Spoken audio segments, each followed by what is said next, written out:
Saya akan memenuhi tugas mata kuliah Strategi Pembelajaran PAK. Sebelum itu, saya akan memperkenalkan diri. Perkenalkan, nama saya Indrian Hutagalung dengan NIM 231011136. Dosen pengajar saya adalah Dr. Damayanti Nababan, MPDK. Selamat menyaksikan.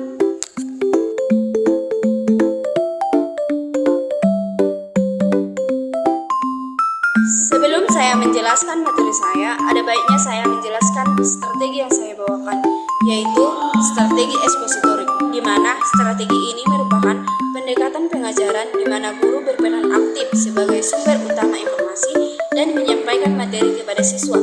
Strategi ini bersifat langsung, terstruktur, dan biasanya dinominasi oleh penjelasan guru di depan kelas. Fokus utamanya adalah transfer pengetahuan secara efektif dan efisien, terutamanya untuk menyampaikan materi yang kompleks dan memerlukan penjelasan yang mendalam. Saya akan menjelaskan materi saya, yaitu kasih dalam tindakan, membangun hubungan yang harmonis dengan sesama. Pengertian kasih. Kasih dalam tindakan adalah ungkapan kepada orang lain yang dilakukan melalui tindakan. Kasih merupakan anugerah yang bisa dibagikan kepada semua orang dan dapat diwujudkan dalam berbagai tindakan kecil. Contohnya, ketika teman kita mengalami kesusahan atau kesulitan, kita membantunya. Itu yang dinamakan kasih. Hidup dalam kasih, membangun hubungan yang harmonis. Mengapa kita harus hidup dalam kasih? Nah, di sini kita dapat merasakan kasih yang sebenarnya. Kita dapat dikasihi orang dan orang lain dapat mengasihi kita. Orang lain pantas untuk dikasihi dan kita pantas juga untuk dikasihi. Yang kasih menurut Alkitab. Menurut Alkitab, kasih adalah perintah utama yang diajarkan Tuhan Yesus kepada umat manusia.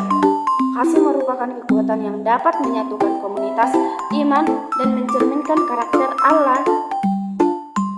Ada beberapa contoh kasih dalam Alkitab. Yang pertama adalah agape.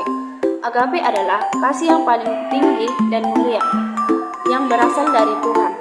Kasih ini abadi, sempurna, penuh pengorbanan, dan tanpa syarat.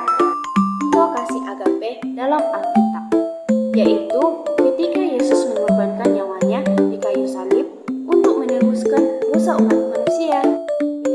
Kasih persahabatan atau persaudaraan lebih dari ikatan keluarga. Contoh dari kasih filia ini adalah ketika kita mempunyai sahabat, kita menganggap sahabat kita itu lebih dari keluarga, karena kita dapat menceritakannya kepada sahabat kita karena mungkin keluarga kita tidak dapat mendengarkannya, atau karena keluarga kita tidak mempunyai waktu untuk kita, jadi kita kurang perhatian dari keluarga kita, jadi kita bercerita kepada sahabat kita. Adalah kasih storge. Kasih sayang antara anggota keluarga, khususnya antara orang tua dan anak, suami dan istri, atau saudara kandung. Contoh kasih storge dalam Alkitab adalah Nuh dan anak-anaknya, ayah dan ibu yang berbakti kepada anak-anak mereka, dan Ruth dan Naomi. Yang ketiga adalah eros. Eros adalah rasa cinta yang romantis atau seksual. Contohnya dapat kita simpulkan kepada pacar kita seperti itu. Contoh kasih dalam tindakan. Yang pertama adalah contoh kasih dalam keluarga. Kasih dalam keluarga adalah fondasi yang penting untuk menciptakan hubungan yang harmonis. Berikut adalah beberapa contoh nyata kasih dalam keluarga. Yang pertama adalah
ketiga adalah